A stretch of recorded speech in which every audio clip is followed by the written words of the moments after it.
We ask the questions. What is needed in the world? Is that going to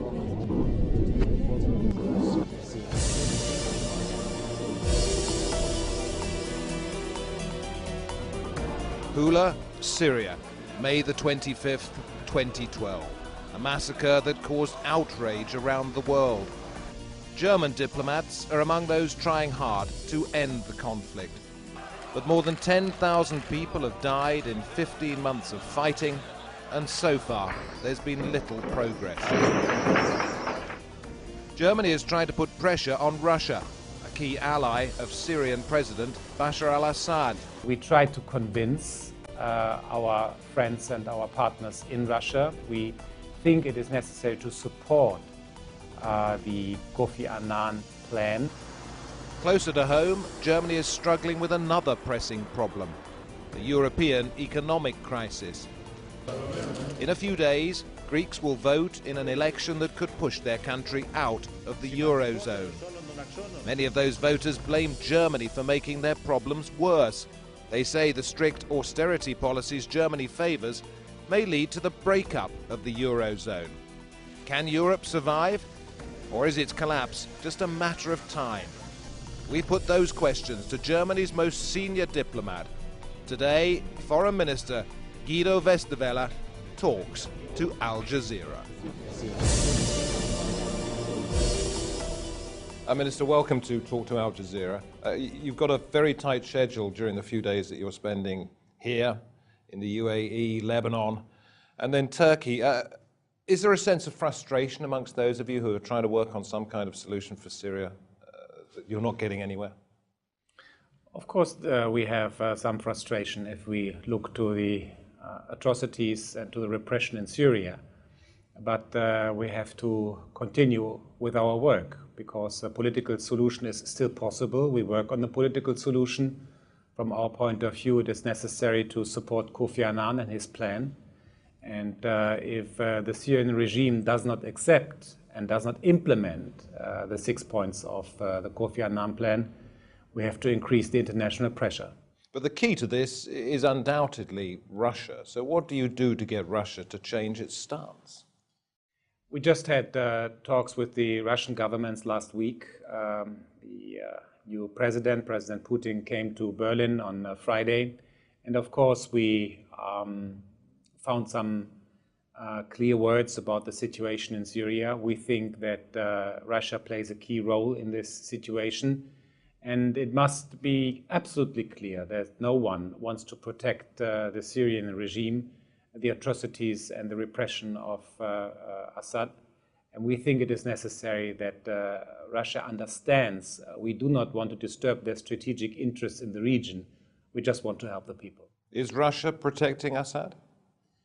I think it is more complicated than just to reduce this on such a simple message. The problem is that we have to work together in the international community, not only in the Security Council, but especially in the Security Council. And therefore, we need Russia, we need China, we need others. And so we keep on working to convince them. But you said nobody must hold a protective hand over the regime, the inference being that somebody is. And I would suggest that person or that country is Russia. I mean, it's not a secret that we are not satisfied with the policy of Russia about Syria in the last weeks. There's no doubt about it. So what do you do about it?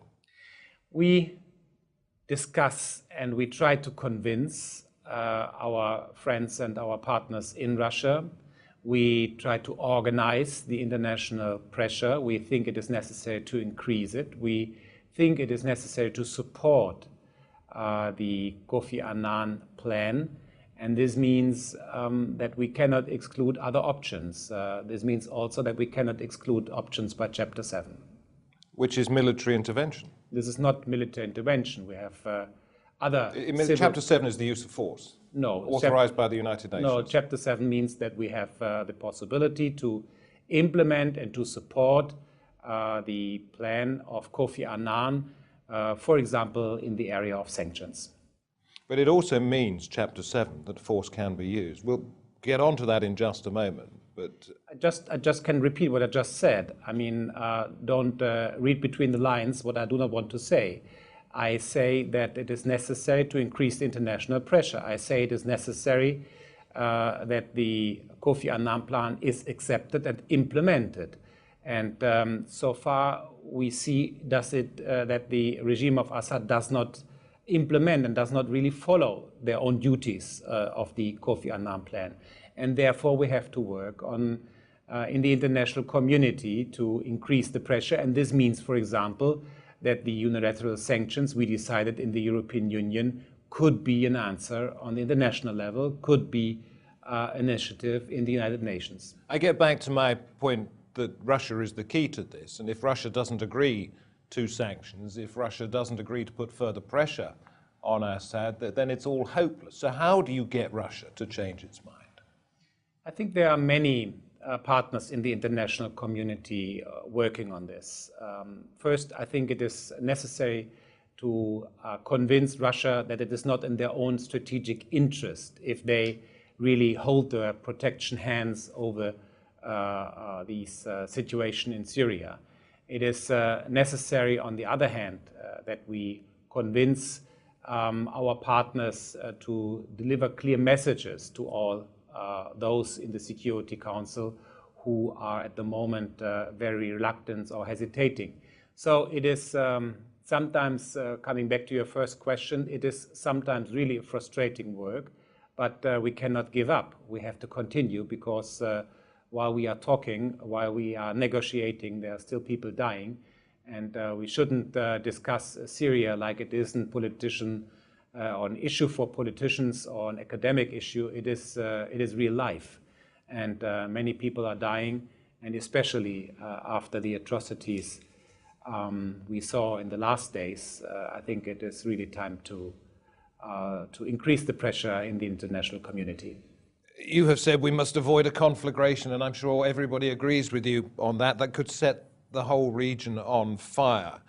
But it then leaves me to ask the question, are the Syrian people, therefore, being sacrificed because of the bigger picture? No, I think we have two goals. The first goal is, of course, to help the people, to protect the people, to help the people, and to send absolutely crystal clear messages to the regime of Assad. The time for this regime is over. And second, we also have to avoid a military conflagration, which could really set the whole region into fire. So I think these two goals we have to combine, and we have to see the whole picture. So John McCain's suggestion, the Arizona senator, that the Obama administration arm the Syrian rebels, create safe zones, is that in your mind the sort of thing that could lead to a conflagration? I do not want to exclude options. I just can tell you that we do not participate in any discussions about military interventions. We do not participate in these discussions because we think it is necessary to work on the political solution. And I think we shouldn't give up the work of Kofi Annan, and we should support him, and we should listen to him and what he will propose to the international community, which consequences he will draw. The French foreign minister, when asked about the possibility of using force on the ground, said categorically no. When he was asked if any kind of air intervention was possible, he refused to comment on that. So you're looking possibly at the idea of a no-fly zone. Do you think that might be something? I think it's not wise to speculate at the moment about many scenarios. I think it is wise now to do our work, to do what we can do now. And what we can do now is to increase the international pressure, is that we give new authority to the Kofi Annan plan.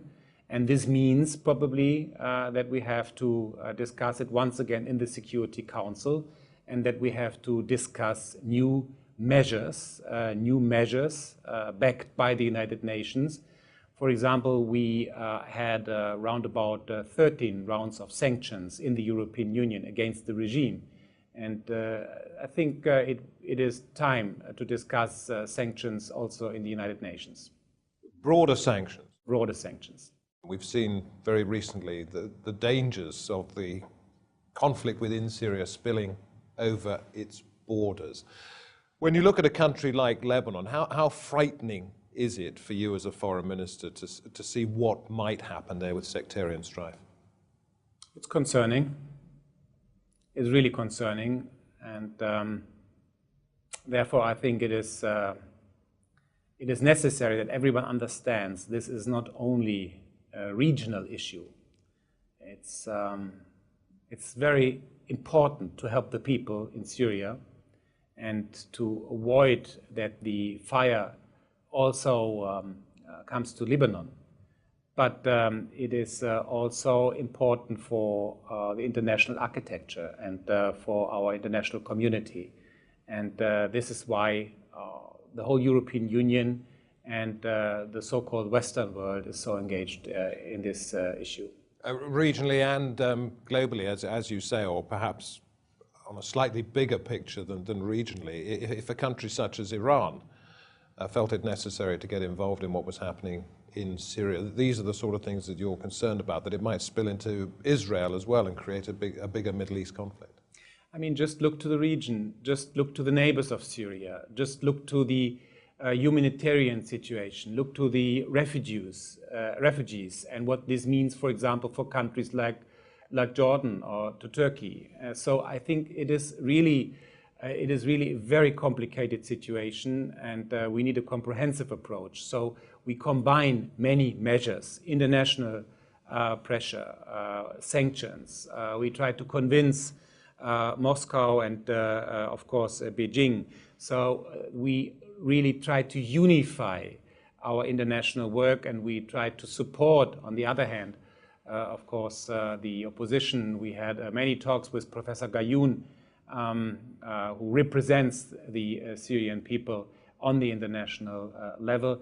So I know that if we see the pictures, I know if we see the atrocities, I know if we see the continuing of the repression in Syria, what this means for us, and we listen to our heart, but it is also necessary to act in a serious and reliable way, because it is necessary to help the people and also to avoid other conflicts in the region. I just want to ask you finally, when we're talking about Syria, about going back to the United Nations and asking for Chapter 7 authorization, which you maintain would simply be to allow for the possibility of sanctions, but it does also allow for the possibility of military force as well. It covers both.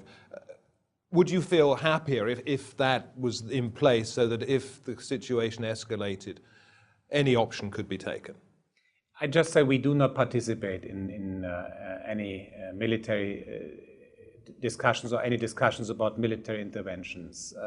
I think it's also necessary to understand that we should not create expectations which we cannot fulfill.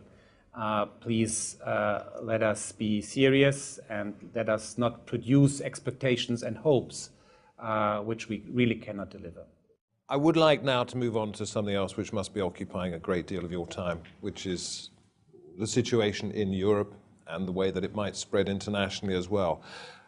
When George Soros says there is just 3 months to save the euro, and when George Soros speaks, the money markets listen, investors listen, and judging by the wealth he's accumulated, he's been right more times than he's been wrong. That must frighten you. Well, I think that Europe and the euro is healthy, and the currency, the euro as a common currency, is a healthy currency. What we see in Europe at the moment is a debt crisis. This debt crisis morphed into a crisis of confidence, and this is what we have to answer. So we think we cannot answer a debt crisis by making it easier to take up new debts. It is necessary to come back to fiscal discipline, but we know that this is not everything. We have a triangle of measures in the European Union. One thing is fiscal discipline. The second thing is, of course, solidarity. And the third corner is, of course,